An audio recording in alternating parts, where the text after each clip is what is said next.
Hi guys and welcome back to the channel Deepak Yadav Education. Welcome to the daily Hindu news and editorial analysis of 20th of December 2022. तो guys आज है तारीख 20 दिसंबर 2022 और है Tuesday. देखेंगे आज के द हिंदू कंप्लीट न्यूज़पेपर को एनालाइज करेंगे। बट लेक्चर में आगे बढ़ने से पहले अगर आप लोगों को इस लेक्चर का पीडीएफ चाहिए तो क्या करना है, सबसे पहले डाउनलोड करना है टेलीग्राम, देन उसके बाद जाके सर्च बॉक्स में टाइप करना Deepak Yadav education UPSC. As you can see guys आप लोग को ये वाला चैनल मिल जाएगा, इस पर क्लिक करना और जाकर इस चैनल को ज्वाइन कर लेना। ज्वाइन करने से फ़ायदा क्या होगा, यहाँ पर डेली बेसिस पर लेक्चर का पीडीएफ मिल जाता है, डेली करंट अफेयर के वीडियो का पीडीएफ मिल जाता है और डेली बेसिस पर बहुत सारे डिजिटल नोट्स मिल जाते हैं। नाउ बढ़ते हैं आगे बढ़ने से पहले हमेशा की तरह हम लोग अपने लेक्चर को एक मैप के क्वेश्चन के साथ स्टार्ट करेंगे। तो आज आप सभी लोग को मैप में जाकर देखना है आयरलैंड को, कहाँ पर है ये एग्जैक्टली लोकेटेड, इसको अच्छे से मैप में देखना। देन उसके बाद आकर नीचे कमेंट सेक्शन में टाइप करना, जिससे कि आप लोग इसको लंबे समय तक याद रख पाओगे। साथ ही साथ एक क्वेश्चन सॉल्व करेंगे जो कि यूपीएससी प्रीवियस ईयर साल 2022 के प्रीलिम्स में पूछा गया था।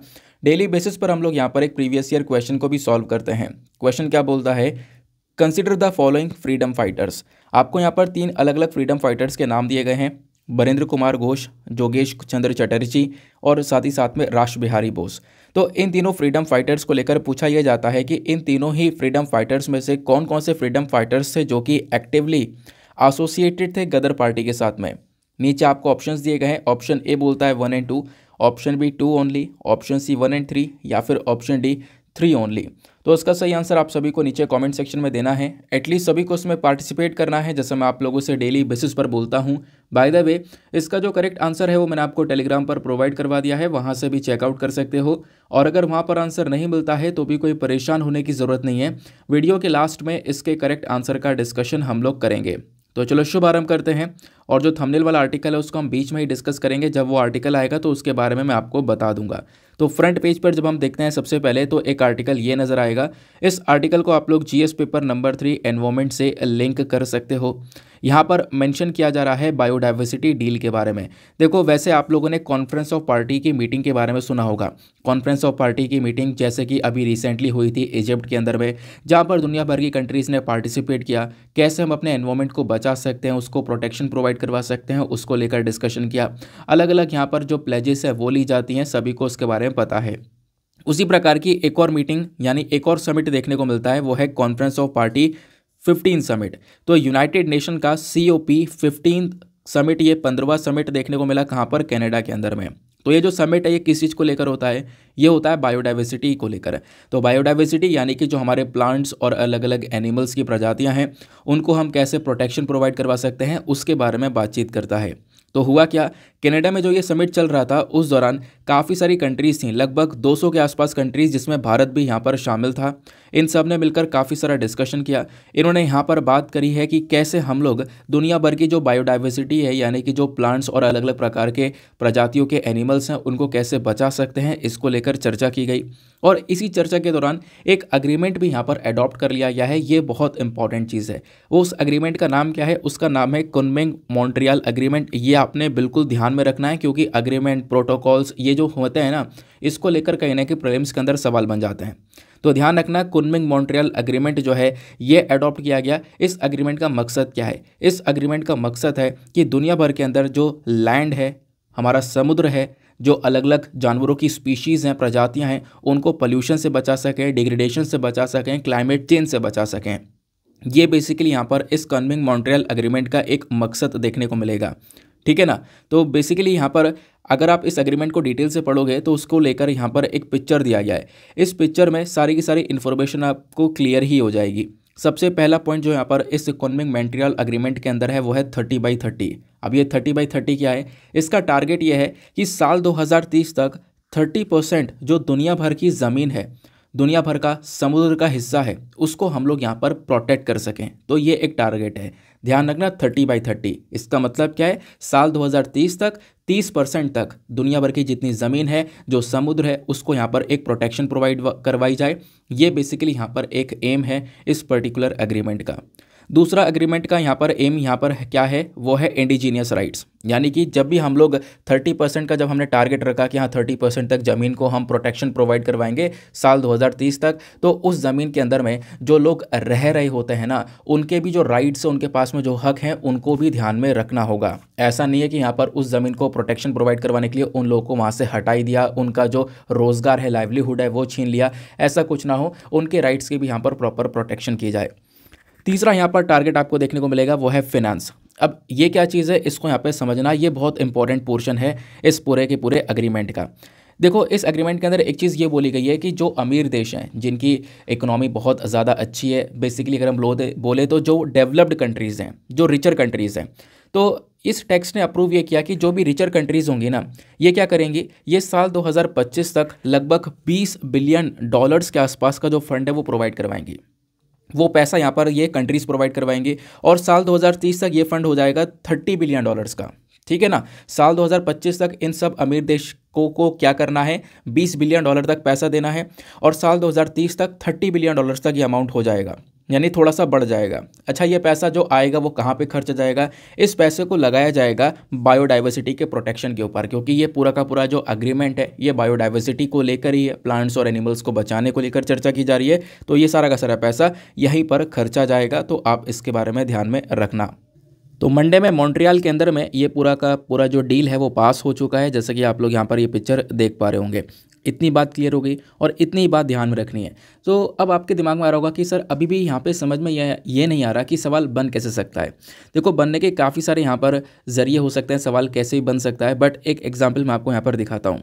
साल 2009 में ना क्या हुआ कि एक कॉन्सेप्ट को लेकर क्वेश्चन पूछ लिया गया। आपने कार्बन क्रेडिट के बारे में सुना होगा, काफ़ी बार मैंने आपको पढ़ा रखा है कार्बन क्रेडिट क्या होता है एग्जैक्टली, कैसे यहाँ पर इससे जो बाकी इंडस्ट्रीज़ है वो थोड़ा सा अर्न कर सकती हैं, हमने काफ़ी बार समझा है। तो जो कार्बन क्रेडिट का कॉन्सेप्ट है ये कहाँ से ओरिजिनेट हुआ है ये आपसे पूछ लिया गया। नीचे ऑप्शन के अंदर यहाँ पर दिए गए हैं earth summit, Kyoto protocol, Montreal protocol या फिर G8 समिट। तो कौन सी समिट के दौरान कि यहाँ पर कार्बन क्रेडिट का कॉन्सेप्ट निकल कर आया, तो वैसे इसका सही उत्तर ऑप्शन नंबर बी है, क्योटो प्रोटोकॉल। क्योटो प्रोटोकॉल से यहाँ पर ये पूरा का पूरा जो कॉन्सेप्ट है कार्बन क्रेडिट का वो निकल कर आया था। ठीक है ना। तो वैसे यहाँ पर क्योटो प्रोटोकॉल का काम भी हमारे एनवायरनमेंट को बचाना है पोल्यूशन से। इस पूरे प्रोटोकॉल का भी काम यहाँ पर यही था कि जो ग्रीन हाउस गैस एमिशंस हैं इसको यहाँ पर कम करना। वैसे यहाँ पर आपको इस प्रकार से एक और एग्रीमेंट देखने को मिलेगा, कन्मिंग मॉन्ट्रियल एग्रीमेंट। ठीक है ना। तो इसका मकसद क्या है ये मैंने आपको बता दिया। इसका मकसद थोड़ा सा और ज़्यादा बड़े लेवल पर है और ज़्यादा इसको वाइड कर दिया गया है कि लैंड, ओशन और जो स्पीशीज़ हैं इन सबको बचाना, किस किस चीज़ों से, पोल्यूशन से, डिग्रेडेशन से और साथ ही साथ में क्लाइमेट चेंज से, यानी जो टेम्परेचर लगातार बढ़ रहा है, गर्मी ज़्यादा बढ़ रही है, इसकी वजह से जो इनके ऊपर नुकसान पहुँच रहा है उस चीज़ को यहाँ पर रोक कर चलना। बात क्लियर हो गई। चलो, ये होता है हमारा पहला आर्टिकल समाप्त। नेक्स्ट आर्टिकल पर आते हैं। अगला आर्टिकल जो है ना यहाँ पे कर्नाटका और साथ ही साथ में महाराष्ट्र के डिस्प्यूट के बारे में बात कर रहा है। आपको पता होगा ये भी हम आर्टिकल कवर कर चुके हैं। देखो, न्यूज़पेपर में लगातार जो एक न्यूज़ है ना वो कवर होती रहती है बार बार, रोज़ाना यहाँ पर आती रहती है। जैसे अभी के समय में कर्नाटका और महाराष्ट्र के बीच का जो विवाद है यह न्यूज़ में है। कर्नाटका और महाराष्ट्र के बीच में एक जगह पड़ती है जिसका नाम है बेलागवी। तो बेलागवी को लेकर विवाद रहता है। महाराष्ट्र बोलता है कि देखो ये जो रीजन है ना ये हमारा है, कर्नाटका बोलता है ये हमारा है। अब ऐसा हमारा नहीं चलता। अगर मैं आपको पूरी चीज़ें अच्छे से बताऊं तो अभी मैं इस आर्टिकल को थोड़ा डिटेल से डिस्कस करूंगा। अभी मैं एग्जैक्टली बताऊंगा कि आखिरकार ये डिस्प्यूट है क्या, कैसे डिस्प्यूट एमर्ज हुआ और अभी के समय पर क्या मांग की जा रही है। महाराष्ट्र मांगता है कि देखो ये जो बेलागवी है ना ये महाराष्ट्र के अंदर ऐड कर दिया जाए।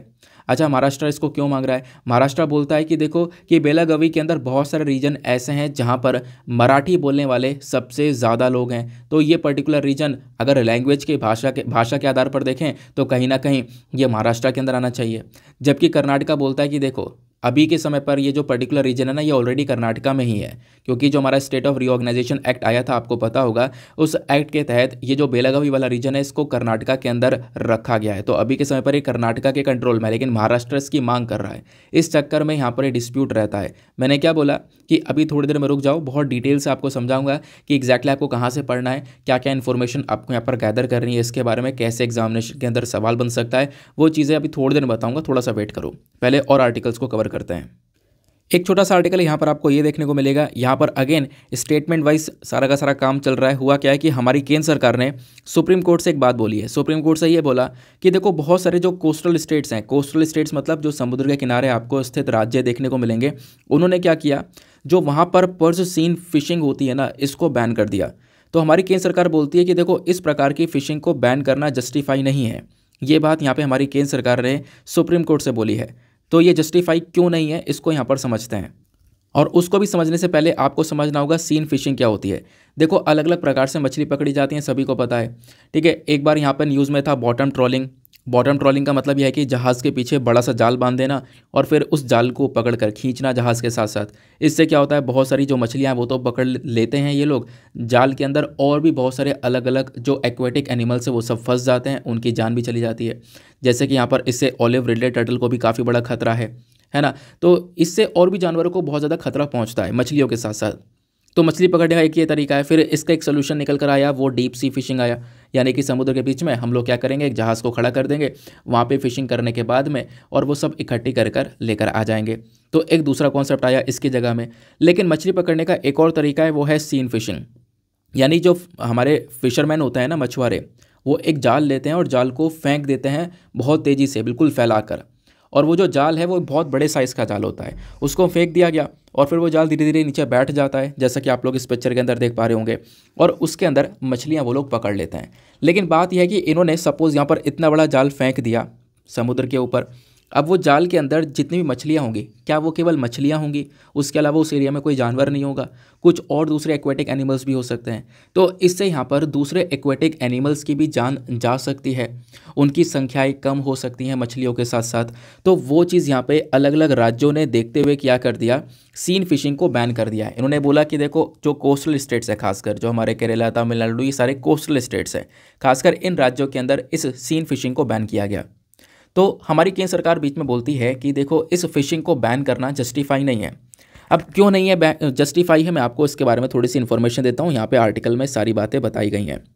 तो हुआ क्या, काफ़ी सारी स्टेट्स और यूनियन टेरिटरी ने क्या कर दिया, इस सीन फिशिंग को बैन कर दिया। यानी कि इन्होंने ये बोला कि हमारे टेरिटोरियल वाटर के अंदर तक तो आप, यानी कि जो जितना पानी का हिस्सा हमारे क्षेत्र में आ रहा है उतने में तो आप यहाँ पर ये सीन फिशिंग नहीं कर सकते, यानी इस प्रकार से जाल वगैरह फैलाकर मछली नहीं पकड़ सकते।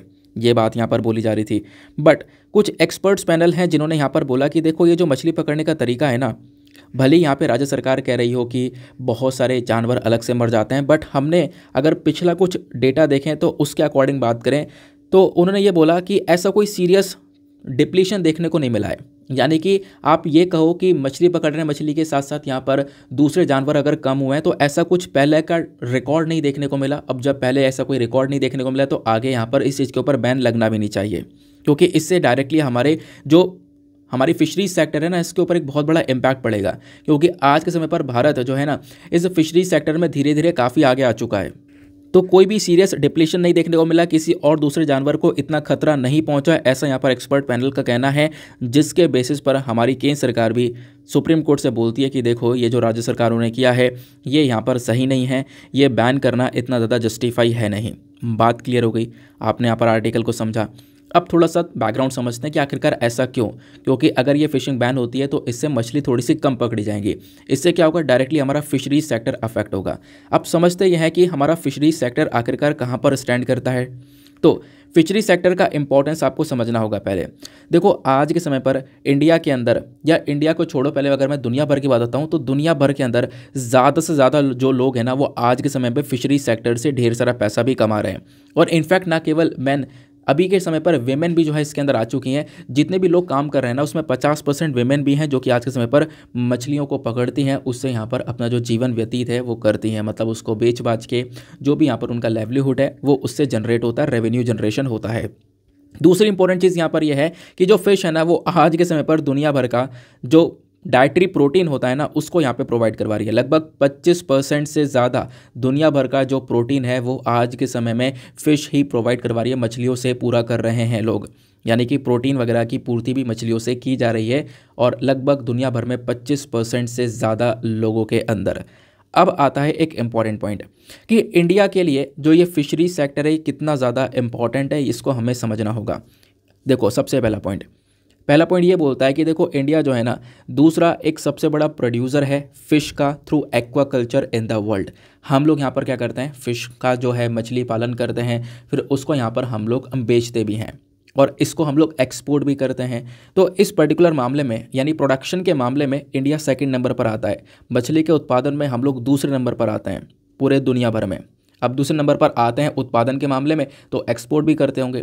हालांकि हमारी जो संख्या है ना वो बहुत ज़्यादा बड़ी है, हमारी पॉपुलेशन एक बहुत ज़्यादा बड़े लेवल की है, तो काफ़ी सारा कंजम्पशन भी इंडिया के अंदर हो जाता है। लेकिन फिर हम कुछ एक्सपोर्ट भी करते हैं।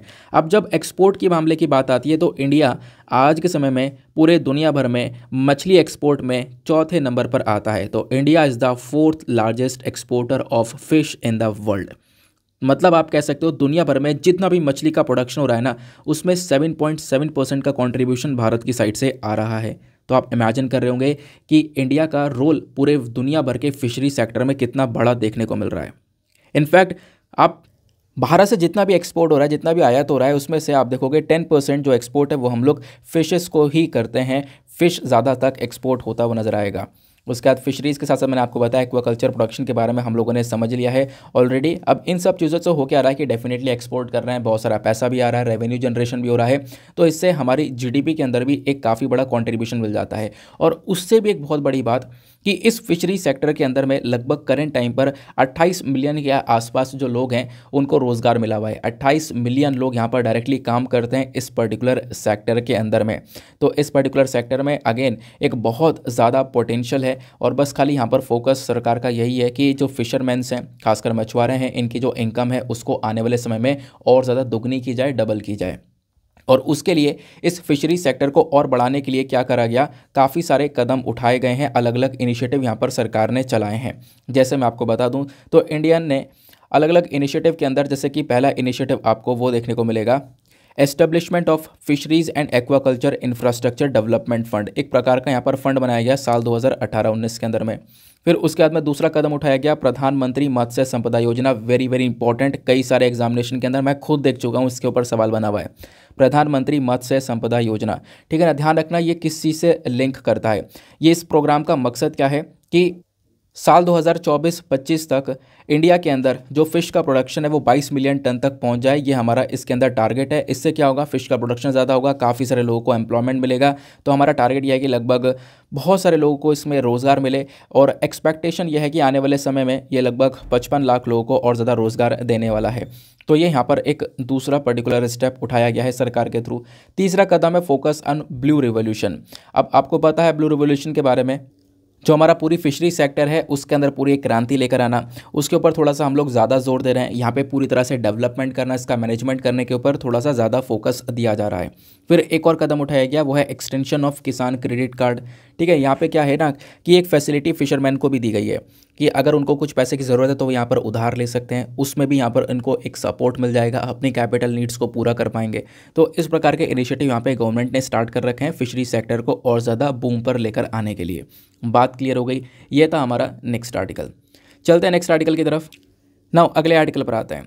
अगला आर्टिकल हमारा GS paper number 2 international relations के पॉइंट ऑफ व्यू से इंपॉर्टेंट हो जाएगा। इससे पहले वाला जो डिस्कस किया था वो जीएस पेपर नंबर 3 इकोनॉमी से भी आप लिंक कर सकते हो और जीएस पेपर नंबर 3 एनवायरमेंट के अंदर भी यहाँ पे वो लिंक किया जा सकता है, ठीक है ना।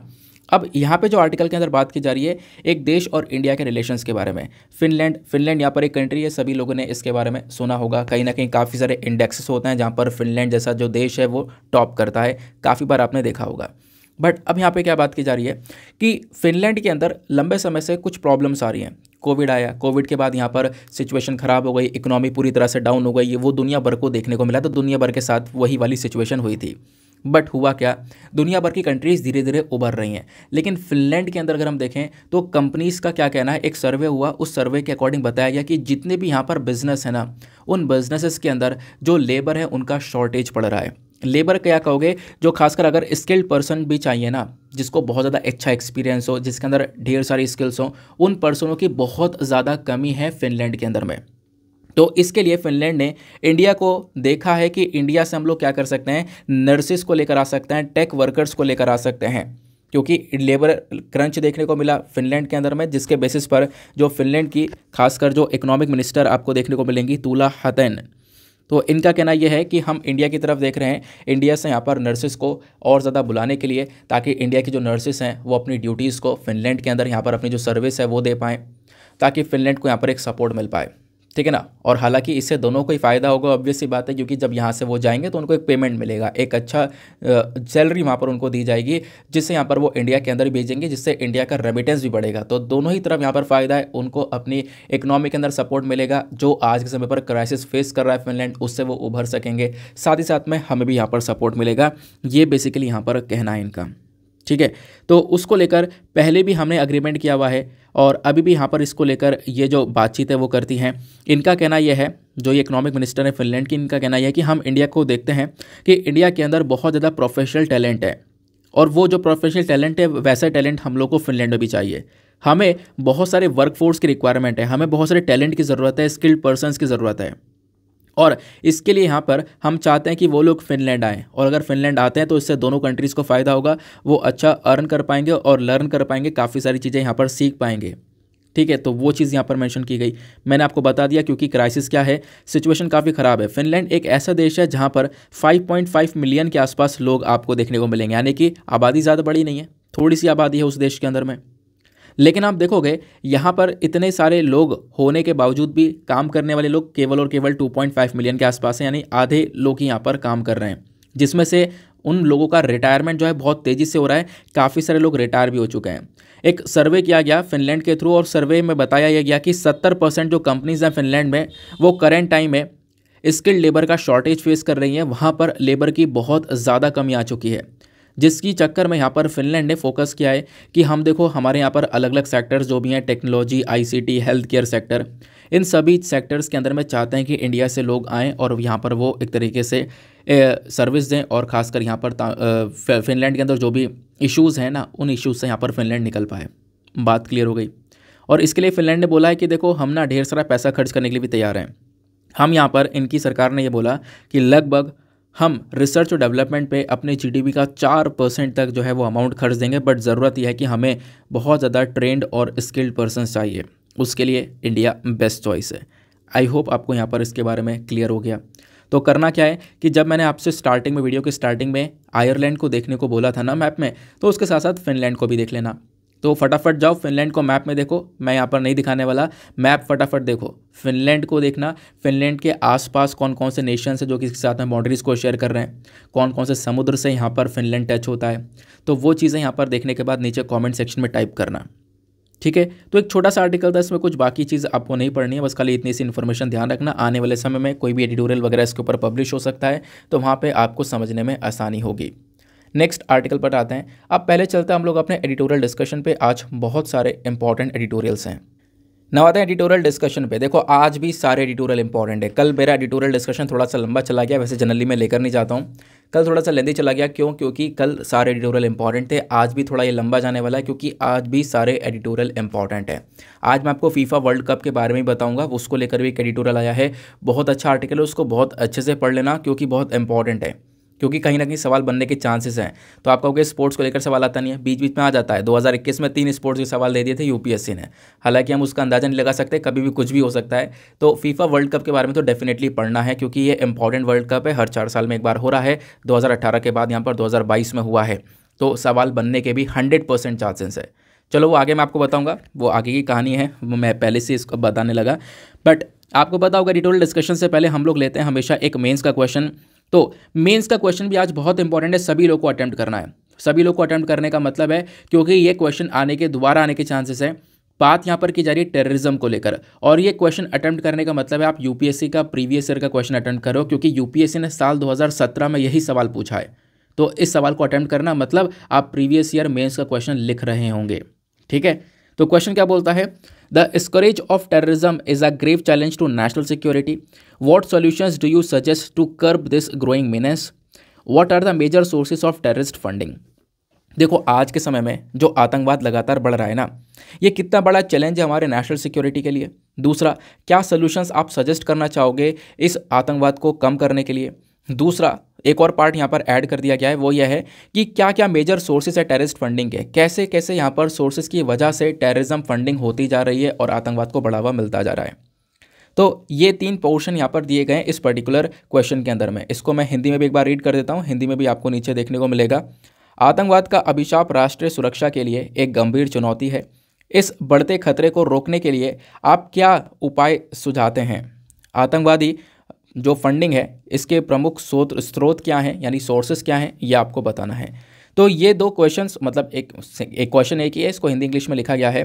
तो इस क्वेश्चन को अटेम्प्ट करना, और अटेम्प्ट करने के बाद में कहाँ पे सबमिट करना है, टेलीग्राम पर जाना, वहाँ पे सर्च बॉक्स में टाइप करना Deepak Yadav education mains answer writing, full form लिखना। लगभग 40,000, वो 41,000 होने वाले हैं, तो 41,000 के आसपास जो लोग हैं वो जुड़ रहे हैं वहाँ पर, आप भी जाकर जुड़ना और अपना आंसर लिखकर वहाँ पे सबमिट करना।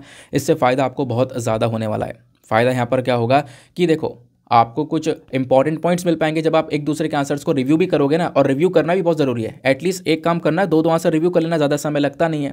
2 आंसर रिव्यू करोगे तो इससे आपको तो कुछ अच्छे पॉइंट्स मिलेंगे ना अपने नोट्स में ऐड करने के लिए, साथ ही साथ में सामने वाले के आंसर में अगर कोई मिस्टेक होती तो वो चीज़ भी आप बता पाओगे। तो ऐसे कोऑपरेटिव वे में वो पूरा ग्रुप चल रहा है, तो आप प्लीज़ वहाँ पर भी आप लोग एक बार जाकर चेकआउट कर सकते हो, ठीक है ना। पसंद आता है तो आप लोग ज़रूर से आंसर लिखकर वहाँ पर सेंड करना। चलो स्टार्ट करते हैं एडिटोरियल डिस्कशन को, लेकिन उससे पहले हम लोग लेंगे एक एडिटोरियल जो कि टेररिज्म को लेकर ही बात करेगा। यानी कि जो आपको क्वेश्चन दिया गया है ना, ये वाला जो अभी मैंने मेंस का क्वेश्चन दिया है, ये हमारे एडिटोरियल के ऊपर ही बेस दिया है। करंट अफेयर में टेररिज्म बहुत ज़्यादा न्यूज़ में है, इसी वजह से बोल रहा हूँ दोबारा आने के पूरे पूरे चांसेस हैं। मेंस का सवाल ना जैसा आया था वैसे उठा के दोबारा दे दिया जाता है, ऐसा कई बार एग्जाम्पल देखने को मिला है। ये आप लोग देख पा रहे होंगे, ये पर्टिकुलर एडिटोरियल है आज का हमारा द हिंदू के अंदर, काउंटिंग टेरर को बात करता है, यानी कि जो आतंकवाद है उससे हम कैसे लड़ सकते हैं उसके बारे में सारी इन्फॉर्मेशन डिस्कस करता है। कुछ इंपॉर्टेंट पॉइंट्स मैं आपके लिए लेकर आया हूँ, वो अलग से डिस्कस करेंगे। तो स्टार्ट करते हैं आज के इस पर्टिकुलर एडिटोरियल को। ऊपर न्यू ईयर लिखा हुआ है, उसको मतलब ऐसे ही न्यूज़पेपर के अंदर पिक्चर आया था तो वहीं पर मैंने कुछ इन्फॉर्मेशन लगा दी है, उसी को हम लोग यहाँ पर समझेंगे आज, ठीक है ना। तो एडिटोरियल के सारे इंपॉर्टेंट पॉइंट्स यहाँ पर नजर आएंगे। क्या बात करता है समझते हैं। देखो, जो टेररिज्म है, जो आज के समय पर आतंकवाद है, वो कहीं पर भी एक्सेप्टेबल नहीं है। ये सही बात है। आतंकवाद कौन एक्सेप्ट कर रहा है? कोई भी एक्सेप्ट नहीं करेगा, कोई भी देश एक्सेप्ट नहीं करेगा। जितने भी आज के समय पर कंट्रीज़ देखने को मिल रही हैं, वहाँ पर दुनिया भर में हर एक पोर्शन के अंदर कहीं ना कहीं टेररिज्म किसी ना किसी फॉर्म में देखने को मिल ही रहा है। किसी ना किसी फॉर्म का मतलब यहाँ पर है कहीं ना कहीं थोड़ा ना थोड़ा यहाँ पे जो आतंकवाद है वो नज़र आ रहा है। और आतंकवाद किसी एक देश के लिए चिंता नहीं है, पूरे दुनिया भर के लिए एक बहुत बड़ी चिंता है। इंडिया जब से आज़ाद हुआ है ना, तब से यहाँ पर ये टेररिज्म वाली जो प्रॉब्लम है, इंसर्जेंसी वाली प्रॉब्लम है, ये लगातार फेस कर रहा है। हम अपने देश के अंदर ही जो इंसर्जेंसी है, हम नॉर्थ ईस्ट इंडिया के अंदर कई सारे पार्ट्स में फेस करते हैं। इंडिया के अंदर में कई बार हम लोगों ने टेररिज्म जैसी प्रॉब्लम्स बहुत बार देखी हैं। तो न केवल इंडिया ही, दुनिया भर की कंट्रीज़ यहाँ पर ये आतंकवाद की प्रॉब्लम फेस कर रही हैं, ये यहाँ पर राइटर बोलते हैं। फिर यहाँ पर इनका कहना यह है कि जो ये टेररिस्ट ग्रुप्स हैं ना, ये आतंकवादी के जितने भी ग्रुप हैं ये और मजबूत हो चुके हैं और एडवांस हो चुके हैं। ऐसा क्यों? एडवांस इसलिए हो गए क्योंकि टेक्नोलॉजी धीरे धीरे एडवांस हो रही है। आज के समय में आप देखोगे चीज़ें काफ़ी ज़्यादा एडवांस हो गई हैं, नई नई टेक्नोलॉजीज़ आ चुकी हैं। उसके चक्कर में यहाँ पर टेररिज्म भी काफ़ी एडवांस लेवल पर जाता जा रहा है, जो कि अगेन दुनिया भर के लिए एक चिंता वाली बात है। अब देखो, हम लोग पहले डिस्कस ये करेंगे जो कि राइटर ने मेंशन किया है कि एग्जैक्टली करेंट टाइम पर हमारे पास क्या क्या रूल्स एंड रेगुलेशन है जो कि आतंकवाद से लड़ने में मदद करते हैं, ठीक है ना। तो आतंकवाद से लड़ने में करेंट रूल्स एंड रेगुलेशन क्या है, फिर दिक्कतें क्या हैं, चैलेंजेस क्या हैं, वो भी डिस्कस करेंगे। सबसे पहली चीज़ यहाँ पर बोला यह जाता है कि भारत ने हाल ही में एक मीटिंग को होस्ट किया। वो जो मीटिंग है ना, वो मीटिंग थी यूनाइटेड नेशन सिक्योरिटी काउंसिल की काउंटर टेररिज्म कमेटी वाली, CTC वाली, याद होगा, डिस्कशन किया हुआ है हम लोगों ने। तो ये आतंकवाद को रोकने के लिए ये जो मीटिंग की गई थी, इसको भारत ने होस्ट किया। यहाँ पे हमारा टारगेट क्या है, हमारा एक थीम क्या था कि हम लोग क्या करेंगे कि जो नई और एमर्जिंग टेक्नोलॉजीज़ आ रही हैं ना आतंकवादियों के पर्पज़ के लिए या आतंकवाद के पर्पज़ के लिए, इससे लड़ा जाए। तो ये बेसिकली हमारा आपकी बार का थीम भी था। तो पहले तो यहाँ पर आपको ये देखने को मिलेगा कि हाँ, ये काम किया जा रहा है, एक प्रकार की मीटिंग होती है जहाँ पर आतंकवाद को रोकने का काम किया जाता है, बात की जाती है। दूसरा, इंडिया के अंदर UAP एक्ट देखने को मिलेगा, अनलॉफुल एक्टिविटीज़ प्रिवेंशन एक्ट। हमने क्या किया, ये एक्ट तो वैसे 1967 में आया था, इसके अंदर 2019 के अंदर कुछ चेंजेस कर दिए गए, अमेंडमेंट कर दिए गए। अब 2019 के अंदर चेंजेस करने के बाद में क्या बोल दिया गया कि UAPA एक्ट के तहत क्या हो सकता है कि एक पर्टिकुलर इंडिविजुअल को भी आतंकवादी घोषित किया जा सकता है। एक व्यक्ति जो कि देश के खिलाफ जा रहा है तो उसको आतंकवादी घोषित किया जा सकता है UAPA एक्ट के तहत। तो ये भी हमारे पास में आतंकवाद से लड़ने के लिए कानून आ गया। तीसरी चीज़ यहाँ पर क्या देखने को मिलती है, साल 2016 की अगर हम लोग बात करें तो इंडिया और यूएस दोनों ने मिलकर यहाँ पर एक अग्रीमेंट साइन किया to exchange terrorism screening information. Terrorism को लेकर जो इन्फॉर्मेशन है वो आपस में शेयर की जाए, आपस में डिस्कस की जाए, इसको लेकर भारत अमेरिका ने एक जो अरेंजमेंट है ना वो भी यहाँ पर साइन किया था। फिर उसके बाद में आप देखोगे सेंट्रल लेवल पर, अगर हम अपने केंद्र सरकार के लेवल पर बात करें तो केंद्र सरकार लेवल पर एक बॉडी आती है नेशनल इन्वेस्टिगेशन एजेंसी, सभी को इसके बारे में पता होगा।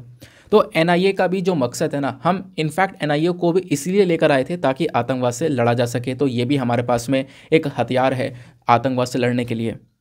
इनफैक्ट आपको पता होगा नेशनल इन्वेस्टिगेशन एजेंसी कब बना था, जब साल 2008 के अंदर मुंबई में अटैक हुआ था। ठीक है, जो वो अटैक हुआ था ना उसके बाद ही यहाँ पे पार्लियामेंट ने इस प्रकार की जो बॉडी है ये यहाँ पर बनाई हमारे पास में। उसी के बाद नेशनल सिक्योरिटी गार्ड भी बनकर निकल कर आया। ठीक है, तो ये कुछ इंपॉर्टेंट चीज़ें जो कि कहीं ना कहीं आतंकवाद से लड़ती हुई नजर आ रही हैं। बाकी फिर एक और काम किया गया, राज्यों के अंदर क्या करा गया, एंटी टेररिज्म स्क्वाड बनाए गए। एंटी टेररिज्म यानी आतंकवाद से लड़ने के लिए अलग अलग स्क्वाड्स बनाए गए। 2008 के बाद हम लोगों ने अलग अलग स्क्वाड्स को बनाया। ठीक है, तो ये भी आपको देखने को मिलेगा। यानी आतंकवाद से लड़ने के लिए बहुत सारी चीज़ें हैं जो कि आज के समय पर हम इस्तेमाल करते हैं, बट फिर भी यहाँ पर बहुत सारे चैलेंजेस नज़र आते हैं, बहुत सारी परेशानियाँ हैं आतंकवाद से लड़ने में। अब वो परेशानियाँ क्या है उसको यहाँ पे राइटर ने मेंशन किया। Number 1 problem, number 1 challenge, terror financing. देखो आतंकवाद को जब तक फंडिंग मिलेगी नहीं तब तक वो पनपेगा नहीं। वो पनपता तभी है या बढ़ता तभी है जब उसको प्रॉपरली फंडिंग मिलती रहती है। तो इंटरनेशनल मॉनेटरी फंड और वर्ल्ड बैंक के अकॉर्डिंग अगर हम बात करें तो जो आतंकवादी हैं, जो क्रिमिनल्स हैं ना, वो आज के समय में क्या हो रहा है, उनके पास में मनी लॉन्ड्रिंग के माध्यम से या अलग अलग माध्यम से जो फंडिंग है वो आ रही है। तो पैसों का मूवमेंट तो डेफिनेटली हो रहा है जिसकी मदद से यहाँ पर इनको फ़ायदा मिल रहा है। कई बार चैरिटीज़ देखने को मिल जाती हैं, है ना, इस पर्टिकुलर ऑर्गेनाइजेशन को हम यहाँ पर दान दे रहे हैं, ये डोनेशन दे रहे हैं, तो वो सब पैसा भी यहाँ पर कहीं ना कहीं टेररिस्ट पर्पस के तौर पर इस्तेमाल कर लिया जाता है।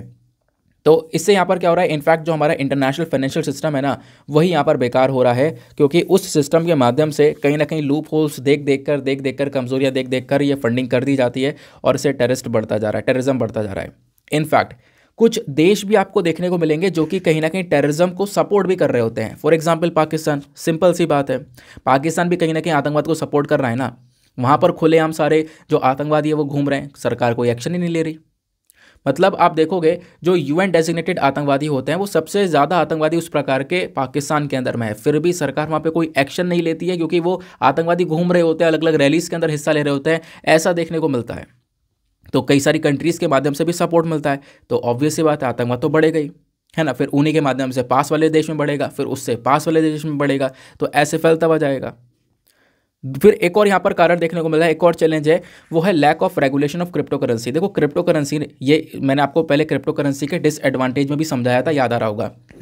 तो क्रिप्टो करेंसी बहुत अच्छी चीज़ है, लोग इन्वेस्टमेंट कर रहे हैं, ये यहाँ पे देखने को मिला। इनफैक्ट एल सल्वाडोर एक ऐसा देश बनकर आया जिसने क्रिप्टो करेंसी को as a legal tender accept कर लिया, यानी एक ऑफिशियल करेंसी की तरह एक्सेप्ट कर लिया। तो क्रिप्टो करेंसी की वैल्यू पिछले कुछ समय पे लगातार इंक्रीज होती हुई नजर आई है, लेकिन एक नुकसान ये भी है। पहली बात मैं आपको एक चीज़ और बताऊं कि क्रिप्टो करेंसी के ऊपर कोई इसका रेगुलेशन नहीं बैठा, यानी कोई इसके ऊपर बॉडी नहीं बैठी है जो कि इस करेंसी को रेगुलेट कर रही हो, इसके ऊपर कंट्रोल कर रही हो कि हाँ भाई सही इस्तेमाल हो रहा है या नहीं हो रहा है। तो रेगुलेट करने वाली कोई बॉडी नहीं है। जैसे आज के समय पर हम करेंसी इस्तेमाल करते हैं, अपना नोट सिक्के जो भी इस्तेमाल करते हैं, है ना, इंडियन करेंसी इस्तेमाल कर रहे हैं ना, तो वो आरबीआई लेकर आ रही है, आरबीआई जारी कर रही है, आरबीआई उसको रेगुलेट कर रही है, सही बात है। तो वैसा यहाँ पर क्रिप्टो करेंसी के ऊपर कोई भी रेगुलेशन बॉडी नहीं है। तो वही बोला गया कि भाई क्रिप्टो करेंसी के ऊपर प्रॉपरली रेगुलेशन ना होना, इसकी कमी ही क्या कर रही है, कहीं ना कहीं क्रिप्टो करेंसी का इस्तेमाल करवा रही है आगे आतंकवाद को प्रमोट करने के लिए। बात क्लियर हो गई। फिर उसके बाद में कहीं ना कहीं आप देखोगे कि जो आतंकवाद है इसको लड़ने में पॉलिटाइजेशन भी देखने को मिला है, पॉलिटिक्स बहुत ज़्यादा आ चुकी है। अब पॉलिटिक्स का मतलब क्या है, आपने यूनाइटेड नेशन सिक्योरिटी काउंसिल के बारे में सुना है, बिल्कुल सुना है। यूनाइटेड नेशन सिक्योरिटी काउंसिल के अंदर टोटल 15 मेंबर्स हैं, पता है, जिसमें से 10 तो हमारे नॉन परमानेंट मेंबर है जिसमें इंडिया भी है, और 5 जो हैं वो परमानेंट मेंबर है जो हमेशा बने रहेंगे। 5 परमानेंट मेंबर कौन कौन से हैं ये भी यहाँ पर पता है। यूके हो गया, यूएस हो गया, फ्रांस हो गया, उसके बाद चाइना हो गया, देन उसके बाद यहाँ पर रशिया हो गया। ये 5 कंट्रीज़ हैं। अब आपने यहाँ पर इन कंट्रीज़ को देखा, यहाँ पर चाइना भी है, रशिया भी है, मैंने आपको इन 5 कंट्रीज़ के नाम बताए। तो हो क्या रहा है ना कि यूनाइटेड नेशन सिक्योरिटी काउंसिल में किसी भी देश का कोई मुद्दा उठता है कि भाई यहाँ पर आतंकवाद लगातार बढ़ रहा है, तो कहीं ना कहीं यहाँ पर भी पॉलिटिक्स नज़र आ रही है। अब वो पॉलिटिक्स किस प्रकार की नज़र आ रही है कि इनमें से कुछ कंट्रीज़ कहीं ना कहीं आतंकवाद को सपोर्ट करती हुई नजर आती है। मैं आपको एग्जाम्पल देता हूँ। एग्जाम्पल यह है कि रिसेंटली आप देखोगे इंडिया और अमेरिका ने मिलकर कुछ आतंकवादियों के नाम यूनाइटेड नेशन सिक्योरिटी काउंसिल के अंदर उठाए। वो आतंकवादी कहाँ के? पाकिस्तान के, ठीक है ना। उनको यहाँ पर यूएन डेजिग्नेटेड टेररिस्ट करार देने का यहाँ पर आप कह सकते हो कि सपोर्ट इंडिया और यूएस का देखने को मिला। मतलब इंडिया यूएस ने ये बोला कि भैया पाकिस्तान के ये आतंकवादी हैं, इनको यूएन डेजिग्नेटेड आतंकवादी घोषित कर दिया जाए। लेकिन क्या हुआ कि ये काम बस खाली यूनाइटेड नेशन सिक्योरिटी काउंसिल के अंदर पहुंचा ही था, बात हो ही रही थी, चाइना बीच में आ गया। चाइना ने अपना वीटो पावर इस्तेमाल कर दिया, क्योंकि जो ये 5 परमानेंट कंट्रीज़ है ना जिनके नाम मैंने आपको बताया था, इनके पास में वीटो पावर है। वीटो पावर करके मतलब वीटो का इस्तेमाल करके क्या कर सकती हैं, कोई भी रेजोल्यूशन पास हो रहा हो उसको रोक सकती हैं। तो चाइना ने क्या किया, बार बार यहाँ पर सपोर्ट किया किसको? पाकिस्तान को, आतंकवाद के मामले में। पाकिस्तान के खिलाफ कुछ होने नहीं दिया। तो अब जब कुछ होने नहीं दे रहा हो तो पाकिस्तान को, चाइना को सपोर्ट मिल ही रहा है, आतंकवाद लगातार बढ़ ही रहा है। तो इससे क्या हो रहा है, अगेन ये भी एक बहुत बड़ा चैलेंज है जिससे आतंकवाद बढ़ता हुआ नजर आएगा। बात क्लियर हुई? फिर उसके बाद में आप देखोगे, जैसे मैंने आपको बता ही दिया है कि आज के समय में टेक्नोलॉजी इतनी ज़्यादा बढ़ चुकी है ना। उसके बाद में हैकर्स और ये अटैकर्स, ये चीज़ें इतनी ज़्यादा बढ़ चुकी हैं, नेटवर्किंग सिस्टम इतना मजबूत हो चुका है, जिसके चक्कर में जो आतंकवाद है ये भी यहाँ पर थोड़ा सा और ज़्यादा बेहतर हो चुका है। पहले से बेहतर होने का मतलब है और ज़्यादा खतरनाक हो चुका है। अब बात ये आती है कि हम लोग क्या कर सकते हैं। राइटर ये बोलते हैं कि what should be the way forward, क्या करना चाहिए। सबसे पहली चीज़, आपको काउंटर टेररिज्म एजेंडा को री एनर्जाइज करना चाहिए। ये बहुत ज़्यादा ज़रूरी है कि जो ये P5 कंट्रीज़ हैं वो अपनी वीटो पावर का सही इस्तेमाल करें। ठीक है, कोई मुद्दा यूनाइटेड नेशन सिक्योरिटी काउंसिल में पहुंच रहा है, भले ही आप किसी चीज़ के लिए लड़ते रहो पांचों आपस में, लेकिन आतंकवाद को लेकर कोई सपोर्ट ना करे, वही ज़्यादा बेहतर रहेगा। ठीक है ना, आतंकवाद को यहाँ पर इन पांचों में से कोई सपोर्ट ना करे, तुरंत एक्शन लिया जाए, वो ज़्यादा बेहतर रहेगा आतंकवाद को टैकल करने के लिए। जब बात आती है टेररिज्म की तो साथ में खड़ा होना है, बाकी आप किसी चीज़ पे भी लड़ते रहो कोई बात नहीं। बात क्लियर हो गई, जो कि एक अच्छा और बेहतरीन पॉइंट भी है। फिर एक चीज़ और निकल कर आती है कि अभी तक कोई भी प्रॉपर डेफिनेशन टेररिज्म की है ही नहीं, एक यूनिवर्सल डेफिनेशन है ही नहीं। तो टेररिज्म को लेकर भैया एक प्रॉपर डेफिनेशन हो कि आखिरकार है क्या आतंकवाद, एक यूनिवर्सल डेफिनेशन जो कि सभी दुनिया भर की कंट्रीज एक्सेप्ट करें, वो डेफिनेशन हमें अडॉप्ट करनी होंगी। हालांकि 1986 में भारत ने यहाँ पर इसको लेकर एक ड्राफ्ट डॉक्यूमेंट भी किया था, एक डॉक्यूमेंट जो है वो ड्राफ्ट किया था किस चीज़ के ऊपर, कन्वेंशन ऑन इंटरनेशनल टेररिज्म के ऊपर, CCIT। तो यहाँ पर बहुत ज़्यादा एक कन्वेंशन बेसिकली यहाँ पर ड्राफ्ट किया गया इंडिया की साइड से, बट क्या हुआ कि उसको अभी तक अडॉप्ट नहीं किया गया, अभी तक यूनाइटेड नेशन जनरल असेंबली ने उसको अडॉप्ट ही नहीं किया है। तो इंडिया ने कोशिश करी थी टेररिज्म का मुद्दा उठाने की बहुत लंबे समय पहले, लेकिन फिर भी यहाँ पर इसको लेकर कोई काम नहीं किया गया। फिर हमें क्या करना होगा, एक कदम उठाना ये होगा कि जो यूथ हैं, जो आज के समय पर जवान लोग हैं, उनको यहाँ पर टेररिज्म से काफ़ी ज़्यादा दूर रखा जा सके। कैसे दूर रख सकते हैं, उनको एक अच्छी एजुकेशन देकर, एक अवेयरनेस प्रोवाइड करवा कर, उनके साथ कोई भी सोशल इनइक्वालिटी, कोई भी यहाँ पर असमानताएं वगैरह ना दिखाई जाएं। नहीं तो फिर अगर कोई ऐसी हरकत होती है तो कहीं ना कहीं वो जो व्यक्ति है ना, फिर वो हथियार उठाने पर मजबूर होने लगेगा और उसका जो झुकाव वो टेररिज्म की तरफ बढ़ने लगेगा। तो हमें अपने पहली बात यूथ को एक प्रोटेक्शन प्रोवाइड करवानी पड़ेगी टेररिज्म से, ये भी एक इंपॉर्टेंट पॉइंट है। फिर एक और काम किया जा सकता है, जो हमारे पास में नेशनल इन्वेस्टिगेशन एजेंसी है, इसकी जो कैपेसिटी है, इसकी जो क्षमताएं हैं, इसको यहाँ पर बढ़ानी होंगी। ठीक है, फिर उसके बाद में जो टेरर फंडिंग है इसको यहाँ पे रोकना होगा। टेरर फंडिंग को रोकने के लिए जैसे इंडिया भी एक कदम उठा रहा है ना, कि जो क्रिप्टो करेंसी है उसको हम रेगुलेट करने के ऊपर जोर दे रहे हैं कि क्रिप्टो करेंसी को हम रेगुलेट करेंगे, हम यहाँ पर ऐसे नहीं छोड़ सकते, क्योंकि अगर रेगुलेशन नहीं होगा इसके ऊपर तो कहीं ना कहीं इसका गलत इस्तेमाल भी होगा। तो इंडिया का पूरा फोकस इसको रेगुलेट करने के ऊपर। तो इस प्रकार से यहाँ पर टेरर फंडिंग रोकी जा सकती है और ऐसा काम बाकी सब कंट्रीज़ को भी यहाँ पर करना होगा। ठीक है, तो ये कदम उठाए जा सकते हैं टेररिज्म को टैकल करने के लिए। बात क्लियर हो गई। तो ये पूरा का पूरा आर्टिकल मैंने डिस्कस किया। अब इस आर्टिकल के बेसिस पर आप लोग यहाँ पर ये 2017 का मेंस का क्वेश्चन अटेम्प्ट कर सकते हो, जो कि मैंने अभी आपको दिखाया था। ठीक है, नेक्स्ट एडिटोरियल पर चलते हैं। नाउ नेक्स्ट जो एडिटोरियल आपको यहाँ पर दिख रहा है ना, इसको यहाँ पर 2 राइटर ने मिलकर लिखा हुआ है। यहाँ पे स्वागता राहा है, देन उसके बाद में यहाँ पर श्रुति रामाकृष्णन है। तो इन दोनों ने मिलकर किस टॉपिक को उठाया है, पोक्सो को। पोक्सो के बारे में आपको पता है, नहीं पता है मैं आपको बता देता हूँ। Protection of children from sexual offences act, यानी कि बच्चों को सेक्सुअल हैरेसमेंट से, सेक्सुअल एक्सप्लॉयटेशन से बचाने का काम करता है ये पोक्सो एक्ट। ठीक है, अब हुआ क्या, पोक्सो एक्ट का मिसयूज़ हो रहा है, इसका गलत इस्तेमाल हो रहा है आज के समय पर, उस चीज़ को यहाँ पर राइटर मेंशन करती हैं। तो ये बहुत इंपॉर्टेंट पॉइंट है और मतलब एक अच्छा आर्टिकल है, इसके बारे में आपको ज़रूर से पता होना चाहिए। आपसे पूछा भी जा सकता है इसके बारे में कि जो हमारे पास में बच्चों को सेक्सुअल हैरेसमेंट और सेक्सुअल एक्सप्लॉयटेशन से बचाने के लिए जो एक्ट है इसके अंदर क्या क्या कमियां हैं, कि एक्ट होने के बावजूद भी यहाँ पर ये अभी भी केसेस लगातार बढ़ते नज़र आ रहे हैं। तो उसके पीछे का रीज़न क्या है, तो वो हम लोग यहाँ पर समझने वाले हैं। तो हुआ क्या, पहले तो यहाँ पर राइटर ने मेंशन किया है कि देखो भारत जो है ना वो आज के समय पर एडोलेसेंट पॉपुलेशन का एक बहुत बड़ा घर है पूरे दुनिया भर में। एडोलेसेंट पॉपुलेशन यानी कि जिनकी उम्र 13 से 19 साल है। तो इस कैटेगरी में आने वाले बच्चों की संख्या इंडिया में बहुत ज़्यादा है, ऐसा यहाँ पर बताया गया। ठीक है, बात क्लियर हो गई। अब देखो यहाँ पर एक सर्वे होता है, उस सर्वे के अकॉर्डिंग बताया गया है कि ज़्यादातर जो पॉपुलेशन इंडिया के अंदर में जो इंडिया टीनेजर्स हैं वो बेसिकली सेक्सुअली एक्टिव आपको देखने को मिलेंगे। अब राइटर ने मेंशन किया मिसयूज़ ऑफ पोक्सो के बारे में, यानी जो पोक्सो एक्ट है इसके क्या क्या मतलब इसका मिसयूज़ कैसे हो रहा है, गलत इस्तेमाल कैसे हो रहा है। तो एक एनालिसिस आता है एनफोल्ड प्रोएक्टिव हेल्थ ट्रस्ट के माध्यम से। तो इन्होंने एक एनालिसिस दिया जिसको नाम दिया गया रोमांटिक केसेस। ध्यान रखना, रोमांटिक केसेस। अब रोमांटिक केसेस पोक्सो के अंदर दर्ज किए जा रहे हैं। पहली चीज़ तो रोमांटिक केसेस का मतलब क्या है। रोमांटिक केसेस वो केसेस है जहाँ पर जो रिलेशनशिप है वो कंसेंशुअल होता है। कंसेंशुअल मतलब आप कह सकते हो आपस में जो सहमति कह सकते हैं, सहमति से हो रहा है वो जो पूरा रिलेशनशिप है ना, वो पूरा सेक्सुअल रिलेशनशिप जो एस्टेब्लिश कर लिया गया वो यहाँ पर सहमति से किया गया। ठीक है ना, तो उसको हम लोग बोलते हैं रोमांटिक केस। क्योंकि यहाँ पर होता क्या है कि उस पर्टिकुलर केस में भी जो यहाँ पर आपस में सहमति से यहाँ पर जो वो सेक्सुअल एंगेजमेंट हो गया है उन दोनों व्यक्तियों के बीच में, उसकी चक्कर में यहाँ पे क्या होता है काफ़ी बार पोक्सो के अंदर केस दर्ज करवा लिए जाते हैं। तो वो वाले जो केसेस होते हैं ना वो यहाँ पर रोमांटिक केसेस होते हैं। और मैं आपको बता दूं राइटर यही जोर देते हैं कि भैया वो कॉन्सेंशुअल है। कंसेंशुअल मतलब वो सहमति से हुआ है, तो उस पर टाइम वेस्ट कर क्यों रहे हो तुम, क्योंकि बाकी सारे और भी केसेस पड़े हुए हैं जो कि थोड़े से और बड़े मैटर हैं। लेकिन यहाँ पर ये कंसेंशुअल है, आपस की सहमति से हुआ, तो आप इसके ऊपर थोड़ा सा जोर दे रहे हो। और सहमति से होने के बावजूद भी यहाँ पे अगर कोई केस दर्ज हो रहा है ना तो उसमें 90% केस के अंदर मतलब जब केस पूरा निपट रहा होता है तो 90% केस के अंदर आप देखोगे कोई दोषी साबित होता ही नहीं है। जो भी दोषी अगर साबित मतलब जिसको दोषी करार दिया जाता है स्टार्टिंग में कि हाँ भाई यही दोषी है ना, इसने यहाँ पर ज़बरदस्ती सेक्सुअल एक्टिविटी करी है इसके साथ में, तो बाद में जब वो केस निपट रहा होता है ना तो वो निर्दोष साबित हो जाता है।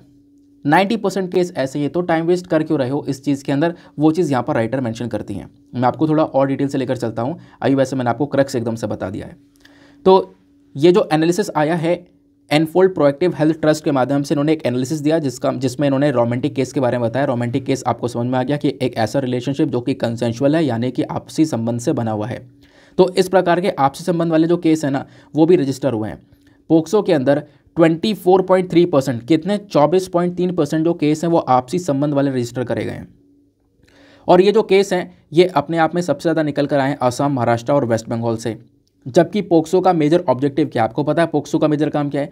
पोक्सो का काम है कि जो भी यहाँ पर 18 साल से कम उम्र वाले बच्चे हैं इनको यहाँ पर सेक्सुअल अब्यूज़ से बचाना। इनके साथ में कोई सेक्सुअल एक्सप्लॉइटेशन हो रहा है तो उससे यहाँ पर ये बचाने का काम करता है, क्योंकि ये एक्ट ही बच्चों के लिए है। नाम ही इसका protection of children from sexual offences act है। बात क्लियर हो गई।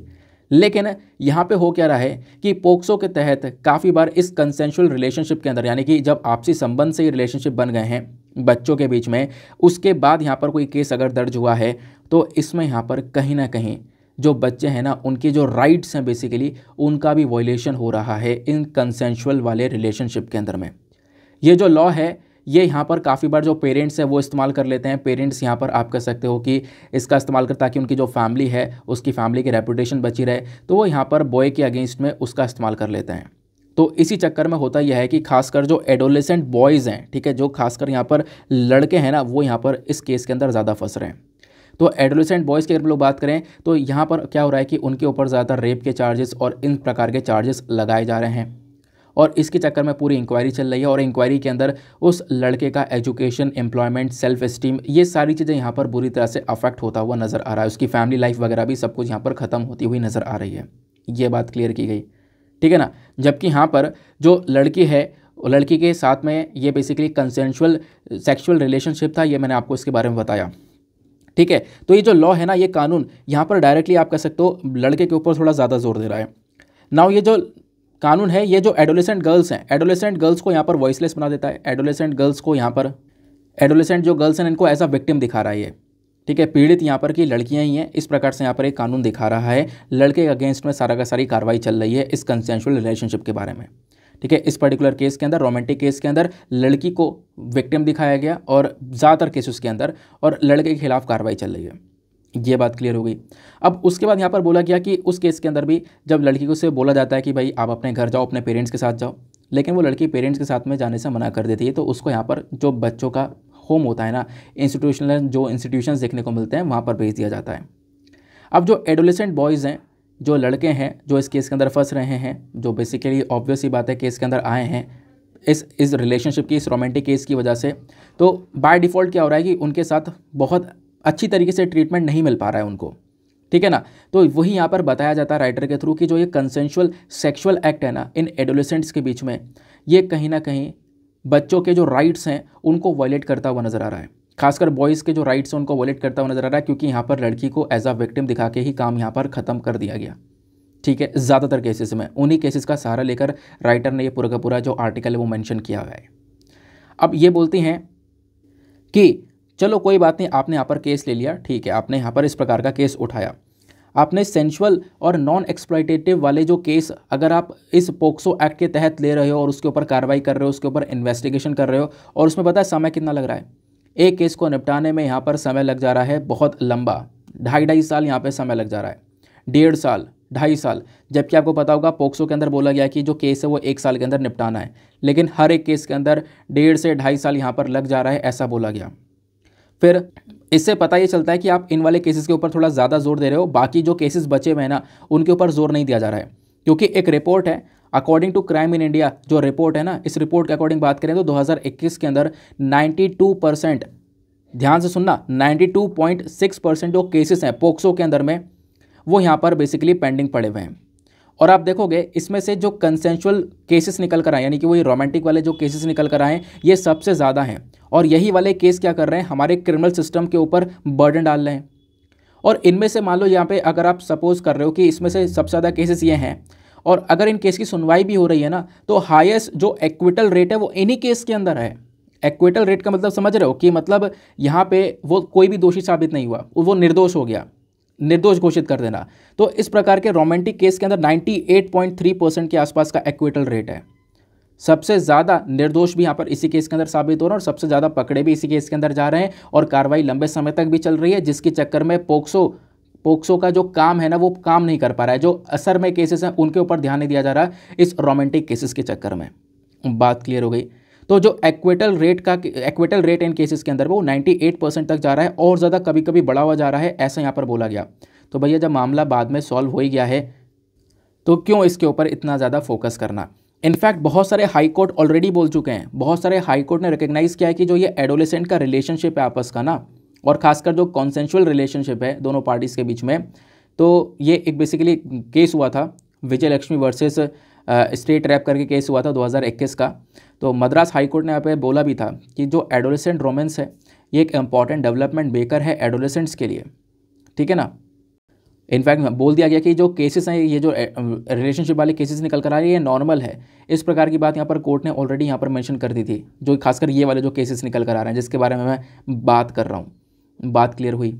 फिर इन सब चीज़ों के बाद यहाँ पर राइटर वे फॉरवर्ड बताती हैं। वे फॉरवर्ड मतलब कि हमें क्या करना चाहिए जब इतना बड़ा ये इशू है, प्रॉपरली यहाँ पर ध्यान नहीं दिया जा रहा, तो इसमें दिक्कत क्या है, इसका सोल्यूशन क्या हो सकता है, बेसिकली वो यहाँ पर समझाने की कोशिश करती हैं। इनका कहना यहाँ पर यह है कि जो ये कॉम्प्रहेंसिव सेक्सुअलिटी एजुकेशन है ना, ये बहुत ज़्यादा ज़रूरी है।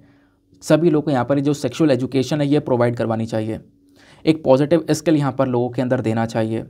अब यहाँ पे करना क्या होगा कि हमें ज़रूरत है कि जो पोक्सो एक्ट है इसके अंदर एक अमेंडमेंट करें, एक बदलाव करा जाए, ये बहुत बड़ी ज़रूरत है। अब बदलाव कैसे किया जाएगा, बदलाव क्या करना चाहिए, तो राइटर का कहना यह है कि बदलाव ये करो कि जो कंसेंशुअल वाले केसेस हैं ना इनको डीक्रिमिनलाइज कर दो। इनको क्रिमिनलाइज ही क्यों कर रखा है, क्योंकि हम लोग ज़्यादातर केसेस के रिपोर्ट के बेसिस पर बात कर चुके हैं। तो एक कंसेंशुअल वाले यानी रोमांटिक वाले जो केसेस हैं इनको क्राइम ना घोषित किया जाए, क्योंकि जब तक ये क्रिमिनलाइज रहेंगे तब तक पोक्सो के अंदर उन्हीं के ऊपर ज़्यादातर ध्यान दिया जाएगा। बाकी जो बड़ी बड़ी प्रॉब्लम्स हो रही है पोक्सो के अंदर उसके ऊपर ध्यान नहीं दिया जा रहा है। इसके चक्कर में जो हमारा पूरा का पूरा पोक्सो सिस्टम है वो बेकार हो रहा है, ठीक है। तो करना क्या पड़ेगा, जो कंसेंशुअल वाले जो रिलेशनशिप वाले रोमांटिक वाले केसेस हैं इनको डीक्रिमिनलाइज कर दिया जाए, इसको क्राइम घोषित ही ना किया जाए, ठीक है। तो वो बात यहाँ पर बोली जा रही है। आई होप आपको यहाँ पर एक क्लियर हुआ। लेकिन एक बात और, ये बात की जा रही है केवल कंसेंशुअल की। उसके बाद राइटर बोलती है कि आपको ये भी ध्यान रखना होगा कि जिनकी उम्र 16 साल से ऊपर है, 18 साल से कम है, अगर इनके साथ में नॉन कंसेंशुअल एक्ट हो रहा है, इनकी सहमति के साथ में नहीं, यानी ज़बरदस्ती तरीके से सेक्सुअल एक्सप्लॉयटेशन हो रहा है, फोर्सफुली सेक्सुअल हैरेसमेंट हो रहा है, तो आपको यहाँ पर बड़ी कार्रवाई करनी होगी और यही केस के ऊपर थोड़ा ज़्यादा ध्यान देना है, ठीक है। क्योंकि कंसेंशुअल वाले मामले सुलझ जाते हैं, बाद में हमने देखा है कि इसमें कोई भी बेसिकली यहाँ पर दोषी साबित हुआ ही नहीं है ज़्यादातर केसेस के अंदर में, तो बेसिकली मामला मैटर निपट जाता है। तो आपको थोड़ा सा ज़्यादा जोर देना होगा वो नॉन कंसेंशुअल एक्ट्स के ऊपर देना होगा जहाँ पर सहमति नहीं थी, ठीक है ना। तो ये बात आपको यहाँ पर ध्यान में रखनी है, ऐसा यहाँ पे राइटर ने मेंशन किया पोक्सो एक्ट को लेकर। बाकी पोक्सो को लेकर क्या क्या चीज़ें हैं, कुछ जो फैक्चुअल डेटा है वो मैंने यहाँ पे प्रोवाइड करवा दिया, आप लोग इसको एक बार रीड कर सकते हो कि पोक्सो देखो 2012 में हम लोग इस पर्टिकुलर एक्ट को लेकर आए थे। ये एक्ट जो है ministry of women and child development के अंडर में काम करता है। इसका ऑब्जेक्टिव क्या है, तो इस एक्ट का मकसद है यहाँ पर जो भी बच्चे जिनकी उम्र 18 साल से कम है उनको यहाँ पर एक प्रोटेक्शन प्रोवाइड करवाना। इस पर्टिकुलर एक्ट के अपने आप में ढेर सारे फीचर्स आपको देखने को मिल जाते हैं। फीचर्स जैसे कि यहाँ पर एक जेंडर न्यूट्रल लॉ है। जेंडर न्यूट्रल लॉ कहने का मतलब यह है कि ये लड़की हो या लड़का हो, किसी के साथ में भी सेक्सुअल हैरेसमेंट की बात करता है तो उसको ये प्रोटेक्शन प्रोवाइड करवाया जाएगा। किसी भी एक पर्टिकुलर जेंडर की बात नहीं करता है, दोनों को ही लेकर यहाँ पर ये चर्चा करता है। उसके बाद में यहाँ पे एक चीज़ ये भी है, एक फीचर ये भी है इस पोक्सो के अंदर में कि जो विक्टिम है ना, जो पीड़ित है जिसके साथ में ये पूरी घटना घटी हुई है, वो कितनी पुरानी हो सकती है, वो कितने भी साल बाद भी यहाँ पर वो इस केस को दर्ज करवा सकता है। ये सबसे इंपॉर्टेंट चीज़ यहाँ पर देखने को मिलती है, ठीक है ना। वो उस केस को रिपोर्ट कर सकता है कितने साल बाद भी, ये एक इंपॉर्टेंट चीज़ निकल कर आती है। पोक्सो एक्ट के बारे में आपको समझ में आ गया, तो बाकी यहाँ पर क्या था प्रॉब्लम ये भी आपको समझ में आ गया। अब आते हैं नेक्स्ट एडिटोरियल की तरफ। अगला एडिटोरियल बात करता है फीफा वर्ल्ड कप के बारे में। तो आपको पता है कि कतर के अंदर ये फीफा वर्ल्ड कप होता है और जो अर्जेंटीना है और फ्रांस है ये दोनों फाइनल तक पहुँचते हैं। फाइनल में यहाँ पर क्या होता है कि जो अर्जेंटीना है वो जीत जाती है। अर्जेंटीना मेसी की टीम यहाँ पर जीत जाती है। मेसी का नाम सभी ने सुना है और अभी पिछले कुछ समय से, बहुत लंबे समय से यहाँ पर न्यूज़ में एम्बापे, ठीक है ना, यहाँ पर एम्बापे है, इधर यहाँ पर आपको मेसी देखने को मिलेगा। दोनों की यहाँ पर टक्कर थी। हुआ क्या, अर्जेंटीना यहाँ पर जीत कर आ जाती है इस फीफा वर्ल्ड कप से। तो करना क्या है सर, पढ़ना है क्या? हाँ बिल्कुल, फीफा वर्ल्ड कप के बारे में पढ़ना है। मतलब कुछ एकदम क्रीम वाली जो चीज़ है ना, ऊपर ऊपर की ही चीज़ है, वही मैं आपको बता रहा हूँ, बस खाली उसके ऊपर थोड़ा ध्यान देना, उसके अलावा कुछ नहीं पढ़ना, ठीक है। फोकस करते हैं इसके ऊपर। फीफा वर्ल्ड कप कतर 2022 पढ़ते हैं। आओ, अर्जेंटीना ने यहाँ पर इस फीफा वर्ल्ड कप को जीत लिया है। फीफा बेसिकली यहाँ पर फ्रेंच में अगर इसका नाम देखें तो federation international day football association, ये बेसिकली यहाँ पर इसका फ्रेंच नेम है। तो ये वर्ल्ड कप होता है और आपको ध्यान में रखना है ये जो फीफा वर्ल्ड कप है हर 4 साल में होता है। इससे पहले साल 2018 में हुआ था। साल 2018 में ये वर्ल्ड कप किसने जीता था? तो साल 2018 में फ्रांस ने ही जीता था। अभी फिर से फ्रांस फाइनल में पहुंच चुका था 2022 के अंदर में, लेकिन हुआ क्या, यहाँ पर अर्जेंटीना इस कप को ले गई। बात क्लियर हो गई। ये जो ये जो फीफा वर्ल्ड कप है 2022 वाला, ये कहाँ पे हुआ है? ये कतर के अंदर हुआ है। ये बात भी ध्यान रखनी है, वनडे एग्जामिनेशन के अंदर डायरेक्टली पूछी जाएगी। फीफा वर्ल्ड कप क्या है पहले हम इसको समझते हैं। तो फुटबॉल के मामले में सबसे ज़्यादा प्रेस्टिजियस टूर्नामेंट होता है पूरे दुनिया भर में यहाँ पर फुटबॉल के फैंस हैं। जैसे कि आज के समय पर आप देखोगे इंडिया के अंदर क्रिकेट के ज़्यादा फैंस हैं, वैसे पूरे दुनिया भर की कंट्रीज़ को देखोगे ना तो फुटबॉल के फैंस सबसे ज़्यादा हैं। फुटबॉल के फैंस अभी आपने इंडिया में भी देखा होगा कि बहुत सारे लोग हैं, ठीक है ना। तो फुटबॉल के फैंस दुनिया भर में आपको बहुत सारे देखने को मिलते हैं। तो एक प्रेस्टिजियस टूर्नामेंट है पूरे दुनिया भर के अंदर में, जो कि हर 4 साल के अंदर ही कंडक्ट किया जाता है। अब पहला क्वेश्चन, जो पहला फीफा वर्ल्ड कप है ये कब हुआ था? तो पहला फीफा वर्ल्ड कप हुआ था उरुग्वे के अंदर 1930 में, उरुग्वे देश के अंदर में। तो वहाँ पे कौन जीता था? तो वहाँ पे ध्यान रखना उरुग्वे के अंदर हुआ और उरुग्वे ही जीत कर आया था, ठीक है। ट्रॉफी की बात करते हैं।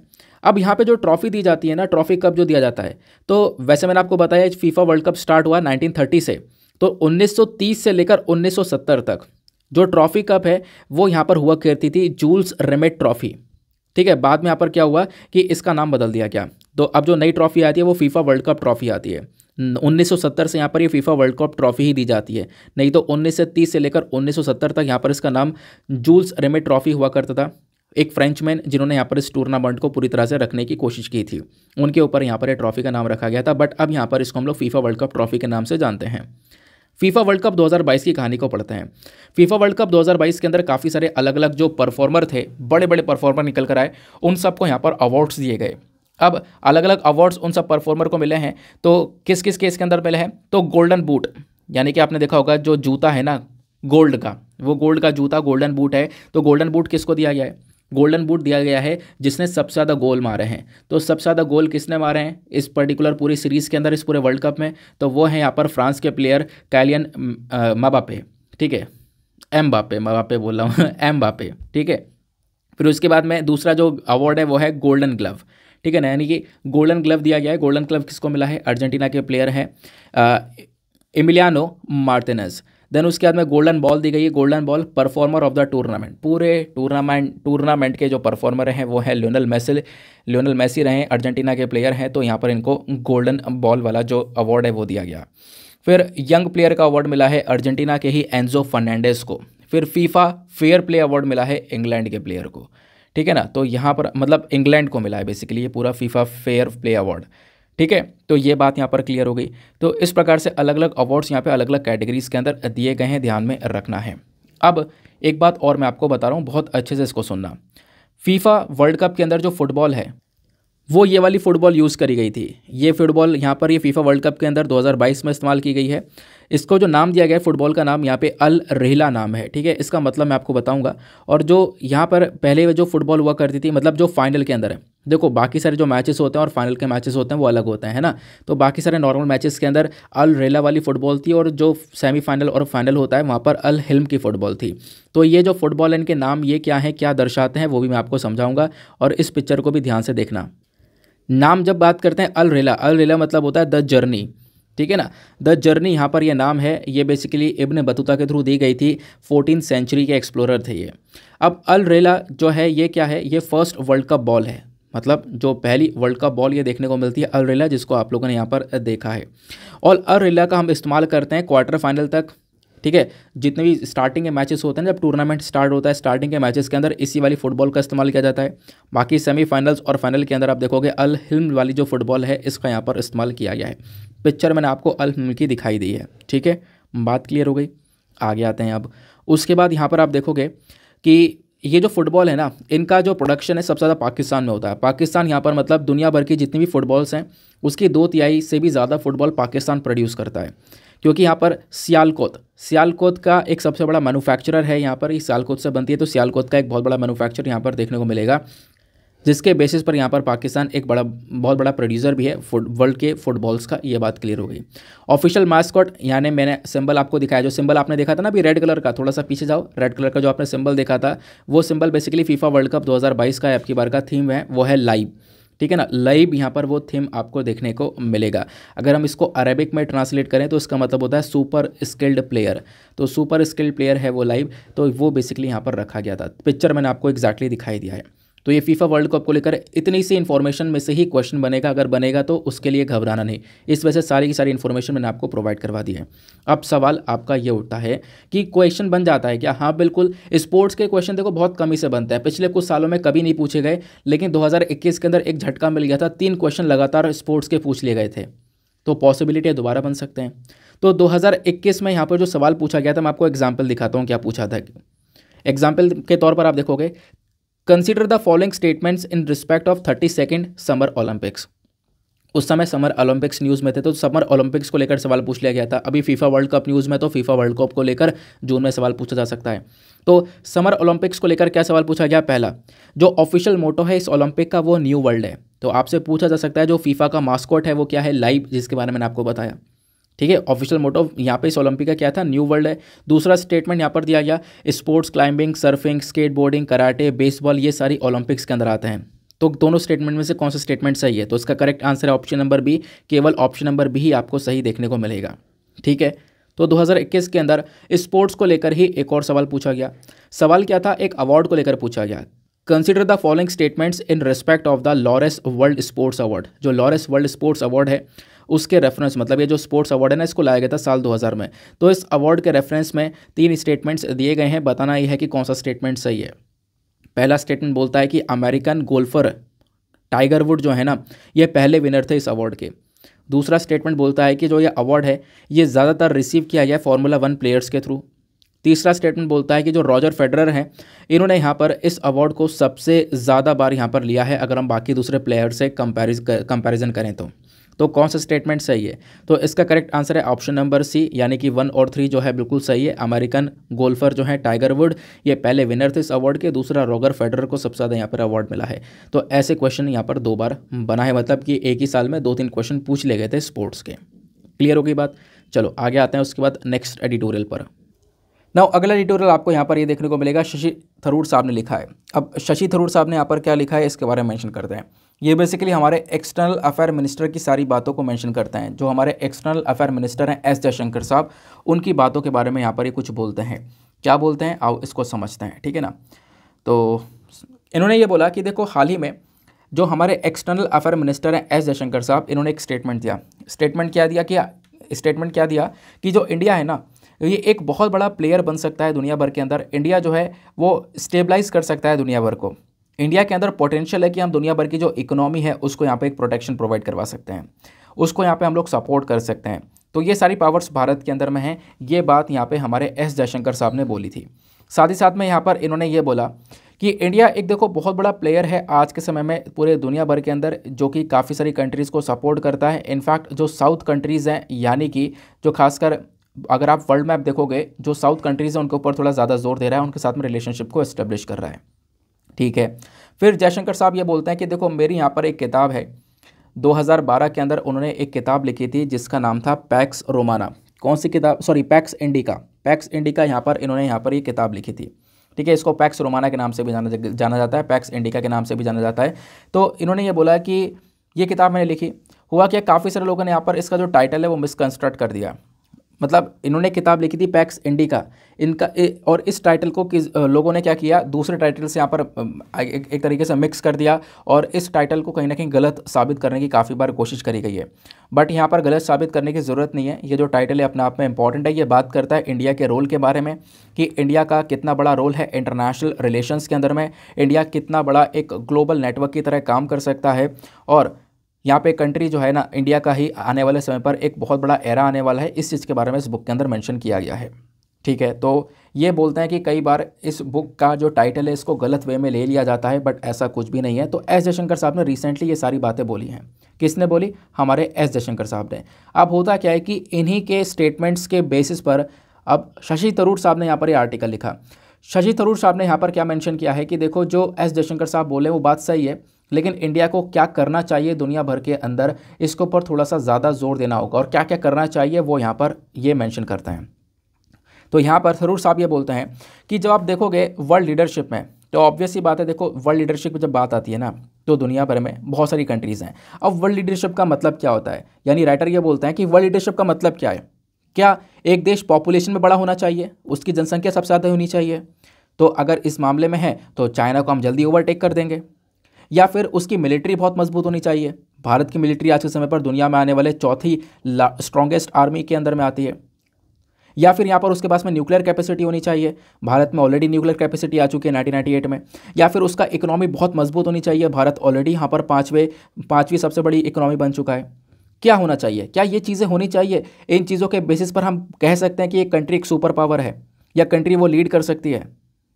तो शशि थरूर साहब ने यहाँ पर ये मेंशन किया, क्या ये चीज़ें होनी चाहिए किसी कंट्री को एक सुपर पावर घोषित करने के लिए? ऐसा नहीं है, ठीक है ना, ऐसा बिल्कुल भी नहीं है। इसके अलावा कई सारी चीज़ें हैं जिसके ऊपर हमें फोकस करना पड़ेगा, ठीक है ना। अब इसको लेकर इन्होंने ये बोला कि जो हमारी फॉरेन पॉलिसी है ना, इसको बहुत कुछ करने की ज़रूरत है।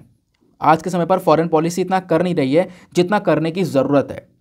यानी जो हमारे फॉरेन मिनिस्टर हैं उनको थोड़ा सा और ज़्यादा यहाँ पर करने की आवश्यकता है, वो यहाँ पे शशि थरूर साहब मेंशन करता है। ऑब्वियसली बात है, देखो ओपोजिशन पार्टी है तो थोड़ा बहुत यहाँ पर क्रिटिसिज्म करेंगे ही, ठीक है। तो अब यहाँ पर क्या मेंशन करते हैं, ये बोलते हैं कि देखो हम ऐसी दुनिया में रह रहे हैं ना आज के समय में जहाँ पर फॉरेन पॉलिसी बहुत ज़्यादा इम्पॉर्टेंट है। और हम लोग यहाँ पर क्या कर रहे हैं, हमने इतिहास में क्या किया, इतिहास में नॉन अलाइनमेंट के ऊपर फोकस किया। यानी कि जो कोल्ड वॉर भी हुआ, उस कोल्ड वॉर के अंदर भी आप देखोगे भारत ने किसी को ज्वाइन नहीं किया, ना रशिया को ज्वाइन किया, ना यहाँ पर अमेरिका को ज्वाइन किया, ठीक है ना। तो हम लोग नॉन अलाइनमेंट वाली फैसिलिटी के ऊपर हमेशा से चलते हुए आए हैं, उसी चीज़ के ऊपर हमेशा से फोकस करते हुए नज़र आए हैं, सही बात है। लेकिन आज के समय में इंडिया नॉन अलाइनमेंट से क्या कर रहा है, थोड़ा सा मल्टी अलाइनमेंट बन चुका है। यानी कि अलग अलग कंट्रीज़ के साथ में अपना जो अलाइनमेंट है वो दिखा रहा है। जैसे हमारे जो एक्सटर्नल अफेयर मिनिस्टर हैं, इनकी मीटिंग हुई अलग अलग ग्रुप के साथ में। एक ग्रुप है RIC मतलब रशिया इंडिया चाइना, यहाँ पर आई आगे ना आ गया, ठीक है, इंडिया है यहाँ पर। फिर उसके बाद में एक ग्रुप है BRIC यानी ब्रिक्स, इसके अंदर आप देखोगे क्या है, अगेन इंडिया आ जाता है, Brazil Russia India China South Africa. Then आता है IBSA करके, ठीक है, IBSA करके जो ग्रुप है इसमें अगेन इंडिया आ गया। देन उसके बाद में बेसिक जो एक ग्रुप आपको देखने को मिलेगा, यहाँ पर भी इंडिया आ गया। तो थरूर साहब ये बोलते हैं कि एक समय था जब इंडिया अनअलाइंड था, यानी कि मतलब किसी के साथ में कोई मिलकर काम नहीं कर रहा था, बट अभी के समय पर मल्टी अलाइंड बन चुका है, अलग अलग ग्रुप के साथ में मिलकर ये काम कर रहा है, और मिलकर काम भी इतना नहीं कर रहा है। यहाँ पर कहना यह है कि ये जो ग्रुप है ना, इसमें इन ग्रुप के अंदर इंडिया केवल आई का काम नहीं कर रहा है, मतलब आई इंपॉर्टेंट नहीं है इस ग्रुप के अंदर, कि भाई आई के बिना IPSA नहीं बनता, आई के बिना यहाँ पर बेसिक नहीं बनता, आई के बिना RIC नहीं बनता, तो आई नाम का ही काम कर रहा है बस यहाँ पर। तो हमें क्या करना पड़ेगा कि इंडिया को यहाँ पर एक सबसे ज़्यादा यूज़फुल कंट्री बनाना होगा इन सभी ग्रुप्स के अंदर में, जो कि इंडिया कर सकता है। इंडिया के पास में इस चीज़ को लेकर एक पोटेंशियल है, ठीक है। इंडिया जो है दुनिया भर में आप देखोगे जितना भी व्यापार होता है ना, उस व्यापार को लेकर भी अलग अलग ग्रुप्स बने हुए हैं। जैसे यहाँ पर आप देखोगे तो G77 आपको ग्रुप देखने को मिलेगा। G77 जो है ना, ये ग्रुप ऑफ 77 है। फिर उसके बाद में आप देखोगे कि ग्रुप ऑफ 120 कंट्रीज़ हो गया, G20 ग्रुप हो गया, ये अलग अलग इंपॉर्टेंट ग्रुप्स आपको नज़र आते हैं। इनफैक्ट जो G20 ग्रुप है इसकी प्रेसिडेंसी अभी के समय पर भारत के पास में आपको पता ही होगा। तो इंडिया यहाँ पर एक बहुत इंपॉर्टेंट इन्फ्लुएंशियल रोल प्ले कर सकता है इस G20 समिट के अंदर में अब की बार, ठीक है। तो हमारे पास में बहुत ज़्यादा एबिलिटी है, हमारे पास में बहुत क्षमता है कि हम लोग सभी ग्रुप्स के अंदर एक बहुत अच्छा परफॉर्मेंस दे सकते हैं। इसी वजह से मैं यहाँ पर सजेस्ट करता हूँ कि हमारी फॉरेन मिनिस्ट्री को कि थोड़ा सा और ज़्यादा यहाँ पर इसमें इन्वॉल्वमेंट होने की ज़रूरत है, ठीक है ना। तो थोड़ा सा और ज़्यादा यहाँ पर इंडिया को स्ट्रांग बनाने की ज़रूरत है इस पर्टिकुलर सिनेरियो के अंदर में, ठीक है। तो ये चीज़ यहाँ पर जयशंकर साहब को ये सजेस्ट करते हुए नज़र आएंगे, आप ऐसा कह सकते हो, ठीक है ना। तो ये बात क्लियर हो गई, तो ये भी यहाँ पर एक पर्टिकुलर एडिटोरियल आपका समाप्त हो गया है। तो आज एडिटोरियल थोड़े ज़्यादा थे, इंपॉर्टेंट थे, बट यहाँ पर उनको हम लोगों ने अभी समाप्त किया, ठीक है। और क्या इन्फॉर्मेशन है, बस यहाँ पर यही कुछ आर्टिकल्स है। अब कुछ छोटे छोटे आर्टिकल हैं, फटाफट उनका भी मतलब जो हेडिंग है उसको कवर कर लेते हैं, बाद में यहाँ पर अपने सेशन को हम लोग समाप्त करते हैं। जैसे कि कुछ आर्टिकल्स की अगर हम बात करें तो ये आर्टिकल है, देखो कर्नाटका और जो बेलगावी वाला बॉर्डर डिस्प्यूट है ना, ये मैंने आज से 3 दिन पहले डिस्कस किया है, ठीक है। तो 3 दिन पहले वाला जो वीडियो है प्लीज़ आप उसको ओपन करिए। उस वाले वीडियो के अंदर मैंने आपको बहुत डिटेल से समझा रखा है कि आखिरकार ये डिस्प्यूट है क्या। बाकी जो लिंक है वो मैं डिस्क्रिप्शन बॉक्स में डाल दूंगा, उस लिंक को भी आप लोग पढ़कर इस कर्नाटका और बेलगावी वाले जो डिस्प्यूट है इसको यहाँ पर रीड कर सकते हो, ठीक है। बाकी कुछ छोटे छोटे आर्टिकल है। एक आर्टिकल यह है, हमारे मिनिस्टर का कहना है कि देखो जो खासकर कौन से मिनिस्टर हैं, अनुराग ठाकुर साहब, यह है इंफॉर्मेशन एंड ब्रॉडकास्टिंग मिनिस्टर। इनका कहना यह है कि देखो जो नॉर्थ ईस्ट इंडिया है ना, यहाँ पर पहले के एक मुकाबले अभी के समय पर जो आतंकवाद है वो काफ़ी कम हो चुका है। इनफैक्ट ना केवल नॉर्थ ईस्ट इंडिया, उसके साथ साथ जम्मू एंड कश्मीर में भी जो वायलेंस है इसके अंदर काफ़ी बड़ी गिरावट देखने को मिली है, और साथ ही साथ में इंसर्जेंसी भी यहाँ पर कम होती हुई नज़र आई है। तो वो चीज़ यहाँ पर हमारे मिनिस्टर का यहाँ पर कहना है, ठीक है। फिर उसके बाद एक छोटा सा आर्टिकल ये है जहाँ पे बात ये करती हैं जो हमारी फाइनेंस मिनिस्टर हैं, इन्होंने लोकसभा के अंदर ये बोला है कि जो हमारी सरकार है वो अभी के समय पर क्या फोकस कर रही है। हम लोग फोकस कर रहे हैं कि कैसे हम लोग डिजिटल करेंसी के ऊपर थोड़ा सा ज़्यादा जोर दें, कैसे हम लोग डिजिटल करेंसी को लेकर आएँ, क्योंकि यहाँ पर अभी क्या हुआ कि 8% एनुअल राइज देखने को मिला नोट्स सर्कुलेशन के मामले में।